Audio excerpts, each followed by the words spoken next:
Hi, എല്ലാവർക്കും welcome to my YouTube channel. ഇന്ന് എനിക്ക് ഒരുപാട് സന്തോഷമുണ്ട്.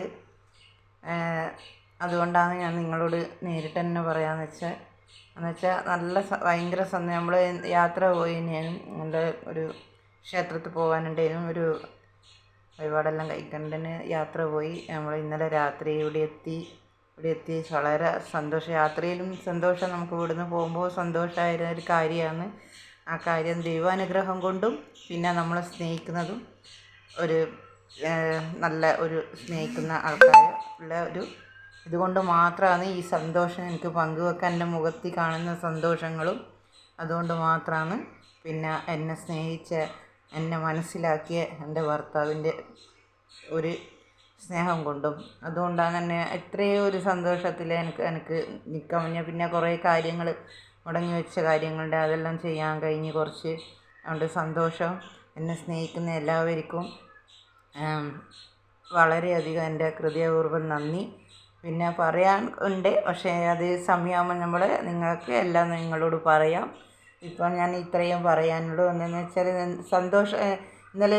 ഇന്നലെ കുറച്ച് വീഡിയോ കുറവായിരുന്നു, വീഡിയോ ഇടാൻ പറ്റിയില്ല. നമ്മൾ യാത്രയിലായതുകൊണ്ട് വീഡിയോ ഇടാൻ പറ്റിയിട്ടില്ല. അപ്പം ഓരോരോ കാര്യം ഇങ്ങനെ ചെയ്യാൻ പറ്റുമോ എന്നുള്ള കുറേ തടസ്സങ്ങളായി നിന്ന കാര്യങ്ങൾ പിന്നെ നമുക്ക് അത് തീർപ്പായി കിട്ടി. അതിൻ്റെ കാരണത്തിൻ്റെ ഒന്ന് ദൈവവും ഒന്ന് ഒരു പിന്നെ ദൈവദൂതൻ എന്ന് പറയും ഞാൻ. എന്നുവെച്ചാൽ നമുക്ക് ദൈവത്തിൻ്റെ തുല്യമായിട്ട് കിട്ടിയ ദൈവദൂതൻ എന്നാണ്. നമുക്ക് വല്ലാത്ത നമ്മളെ സ്നേഹിച്ച് നമ്മളെ മനസ്സിലാക്കിയ ഒരു ദൈവദൂതൻ എന്ന് പറയാം. ദൈവം തന്നെയാണ് നമുക്ക്, ദൈവമൊക്കെ അടുത്ത ദൈവം തന്നെയാണ്. അത്രയും സന്തോഷമാണ് നമുക്കുള്ളത്. അതുകൊണ്ടാണ് പങ്കുവെച്ച്. പിന്നെ എൻ്റെ വീഡിയോ കാണുന്ന എല്ലാവരും സ്കിപ്പ് ചെയ്ത് പോകരുത്. എനിക്കൊരു ലൈക്കും ഒരു സബ്സ്ക്രൈബും ചെയ്ത് തരണമെന്ന് അഭ്യർത്ഥിക്കുന്നു. നിങ്ങൾ കണ്ട് സ്കിപ്പ് ചെയ്ത് പോയാലേ എനിക്ക് മുന്നോട്ട് പോകാൻ പറ്റൂല. എനിക്ക് മുന്നോട്ട് പോകണമെങ്കിൽ വീഡിയോ കാണുന്ന ആൾക്കാരുടെ സപ്പോർട്ടും സ്നേഹവും ഉണ്ടെങ്കിൽ മാത്രമേ എനിക്ക് മുന്നോട്ട് പോകാൻ പറ്റൂ. പിന്നെ ഞാൻ 2 ദിവസം മുമ്പ് ഞാൻ എൻ്റെ നാട്ടിൽ പോയായിരുന്നു. പോയി കഴിഞ്ഞാൽ എൻ്റെ നാട്ടിൽ എൻ്റെ വീടിനടുത്ത് തന്നെ ആയിട്ട് ഒരു സ്നേഹക്കൂടുണ്ട്. അത് കുറച്ചായി തുടങ്ങിയ സമയത്ത് ഞാൻ അങ്ങോട്ടെല്ലാം പോകുന്ന സമയത്ത് ഇടയ്ക്കിടയ്ക്ക് ഒന്ന് കയറും. അവിടെ അമ്മമാരെ കാണാൻ പോവും. എനിക്ക് വളരെ സങ്കടവും ഉണ്ട്. പിന്നെ അമ്മ അച്ഛനെ ഉപേക്ഷിക്കുന്ന ആൾക്കാരെ സംരക്ഷിക്കുന്ന ആൾക്കാർ ഇത്ര നല്ലൊരു സംവിധാനമാണ്. നല്ല അവരുടെ എപ്പം പോയി കഴിഞ്ഞാലും നല്ല അമ്മമാർക്ക് കൊടുക്കുന്ന നല്ല ഭക്ഷണവും നല്ല പരിഗണനയും നല്ല മരുന്നായിട്ടും എല്ലാം കൊണ്ടും നല്ല ഒരു ഇതാണ്, പ്രത്യേക ഒരു സ്നേഹമാണ്. പിന്നെ എൻ്റെ നാട്ടിൽ പോയാൽ എനിക്ക് പ്രത്യേക ഒരു സന്തോഷമാണ്. എന്നുവെച്ചാൽ നമ്മൾ കൂട്ടുപിടിച്ചിട്ടൊരു പക്ഷി പുറത്തിറങ്ങി അങ്ങനെ ഉണ്ടാകുക ഒരു സന്തോഷം. പക്ഷേ എനിക്ക് എൻ്റെ ഭർത്താവിൻ്റെ വീട്ടിൽ അങ്ങനെയൊന്നുമില്ലേ. പക്ഷേ എനിക്ക് ഇവിടെ നാട്ടു സഹകരണമില്ലാന്നേ ഉള്ളൂ. പ്രത്യേകിച്ച് നമ്മൾ നിൽക്കുന്ന ഒരു നായമാർ നമ്പ്യാർ ഒരു നടുക്കാണ്. പിന്നെ അവർ പിന്നെ അങ്ങനെയാണ്, ജാതീൻ്റെ ഒരു ഇതാണല്ലോ. പക്ഷേ എൻ്റെ നാട് അങ്ങനെയല്ല. എൻ്റെ നാട്ടിലെന്ന് വെച്ചാൽ നമ്മളെ നാട് എന്ന് വെച്ചാൽ എങ്ങനെയാണെന്ന് വെച്ചാൽ ജാതിയില്ല, മതമില്ല, ഒന്നുമില്ല. ഒരു ബുദ്ധിമുട്ട്, ഒരാൾക്കൊരു വീട്ടിലൊരു ബുദ്ധിമുട്ട്, ഒരു ചെറിയൊരു ശബ്ദം കേട്ടാൽ അപ്പുറത്തുനിന്ന് ഇപ്പുറത്തുനിന്ന് എല്ലാവരും ഓടി വരും. അന്ന് ജാതിയില്ല, മതമില്ല, പാർട്ടിയില്ല, എല്ലാവരും ഒന്നിച്ച്. അതേപോലത്തെ സംവിധാനമാണ് ഞങ്ങൾക്ക് അന്ന് പോയി കഴിഞ്ഞാൽ ഈ സ്നേഹക്കൂട് എന്ന് പറഞ്ഞാൽ അവിടെ കാണാൻ. അവിടെ ഒരു ലെക്ചറായിരുന്നു, ഒരു ഗോപി മാഷ് എന്ന് പറഞ്ഞാൽ അവരെ ബർത്ത്ഡേ ആയിരുന്നു. ആ ബർത്ത്ഡേ അവരെടുത്ത് അവിടെ സ്നേഹക്കൂടിൽ വെച്ച് അവർ പിന്നെ ആഘോഷിച്ചത്. അമ്മമാർക്കും എല്ലാം നല്ല കേക്കും അവിടെ സദ്യയും അവിടെ പാട്ടും ഉണ്ടായിരുന്നു. ഓരോ ഗാനമേളയും വെച്ചു. പിന്നെ ചെറിയ കുട്ടികളെ പാട്ടും. അതിൽ കൂടുതൽ എനിക്ക് വന്ന് സന്തോഷവും ഉണ്ടായി, വിഷമവും ഉണ്ടായി. വെച്ചാൽ അവിടെ ഒരു കുട്ടി ഉണ്ടായിരുന്നു. കുട്ടി എന്ന് വെച്ചാൽ ഒരു സ്ത്രീ ഉണ്ടായിരുന്നു.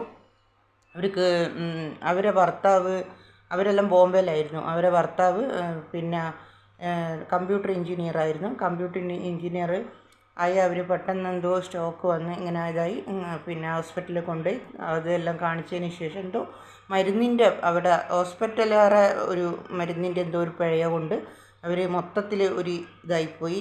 അങ്ങനെയെല്ലാം പല വിഷമം അങ്ങനെ വന്ന് ഷോക്ക് വന്ന അങ്ങനെ കുറേ കാര്യം. അവർ ഒരു ഇംഗ്ലീഷ് പാട്ട് പാടിയായിരുന്നു. ഇംഗ്ലീഷ് പാട്ട് എന്ന് വെച്ചാൽ അവർ പറഞ്ഞ് എനിക്ക് സോണിയ എന്ന പേര്, ഇംഗ്ലീഷ് പാട്ട് പാടി വരുമ്പോൾ എനിക്കെപ്പം വിഷമം വരുമ്പോൾ ഞാൻ പാടുന്ന പാട്ടാണ്. മക്കളും പാടുന്നുണ്ട്, 2 ചെറിയ മക്കളും പാടുന്നുണ്ട്. പാടുന്നോട്ടെ വളരെ നല്ല മനോഹരമായിട്ട് പാടിയ പാട്ടിൻ്റെ മലയാളത്തിൽ അവർ അർത്ഥവും വെച്ച് തന്ന്. എന്നുവെച്ചാൽ അവരിപ്പം യേശുവില്ല എന്ന് വിശ്വസിക്കുന്നത്. അതെന്തുകൊണ്ടാണെന്ന് വെച്ചാൽ അവർ ഈ ഭർത്താവിന് ഈ ഷോക്ക് വന്ന സമയത്ത് അവർ പല സ്ഥലത്തും കാണിച്ച് പിന്നെ അതിൽ വിശ്വാസം വെക്കാന്ന് പറഞ്ഞാൽ അവർക്ക് അത് ഓരോരുത്തരുടെ വിശ്വാസമല്ലേ. അപ്പോൾ നമുക്ക് അതൊന്നും പറയാൻ പറ്റില്ലല്ലോ. അപ്പോൾ ഓരോരുത്തരുടെ വിശ്വാസം, ചില ആൾക്കാർക്ക് യേശുവിൽ വിശ്വാസം, ചില ആൾക്കാർക്ക് ഹിന്ദുവിൽ വിശ്വാസം, അങ്ങനെ അവരെ വിശ്വാസം. പക്ഷേ അവർ ആ പാട്ട് ഒരുപാട് സമയം ഫുള്ള് പാട്ട് പാടി അത്രയും സ്നേഹം.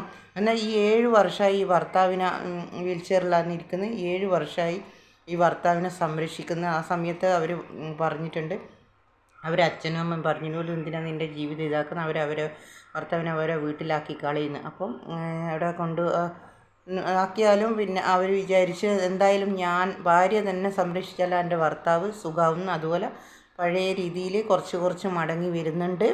പിന്നെ അത് വളരെ സന്തോഷമായി നമുക്ക്. എന്ന് വെച്ചാൽ ഇന്നത്തെ കാലം കാണുന്നില്ലേ, ഒരു ചെറിയ പൈസ ഇല്ലാണ്ട് നിൽക്കുമ്പോൾ ഭർത്താവിനെ ഉപേക്ഷിച്ചിട്ടും ഭാര്യനെ ഉപേക്ഷിച്ചിട്ടും മറ്റുള്ള ആളെ വർത്താനം കേട്ടിട്ടെല്ലാം ഉപേക്ഷിച്ചിട്ടെല്ലാം പോകുന്ന ഭാര്യയും ഭർത്താക്കന്മാരും ഉണ്ടല്ലോ.